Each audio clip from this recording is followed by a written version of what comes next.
భారతీయ Janata party senior leader Venkaiah Naidu గారు ఈరోజు ఉపరాష్ట్ర పదవికి నామినేషన్ వేసే నిర్ణయము భారతీయ జనతా పార్టీ తీసుకోవడాన్ని మేము హర్షిస్తున్నాము. మా ముఖ్యమంత్రి గారికి ప్రధానమంత్రి గారు ఫోన్ చేసి చెప్పడం జరిగింది. ముఖ్యమంత్రి కేసీఆర్ గారు మమ్మల్ని నామినేషన్ పేపర్ మీద సంతకం పెట్టమని చెప్పారు. మేము ఇప్పుడే వెంకయ్య నాయుడు గారు కలిసాము.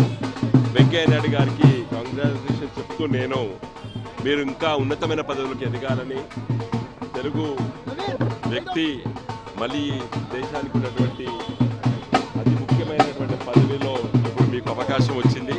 దీన్ని తప్పనిసరిగా మీరు రుజువుపరుస్తారు. మీ క్యాలిబర్ ద్వారా ఇంకా ఉన్నతమైనటువంటి పదవులకు ఎదగాలని చెప్పి కోరుకుంటున్నానని చెప్పి వెంకయ్య నాయుడు గారు తెలియజేయడం జరిగింది. మాకు చాలా సంతోషంగా ఉంది. తెలుగు బిడ్డ ఈరోజు ఒక దేశానికి ఉపరాష్ట్రపతి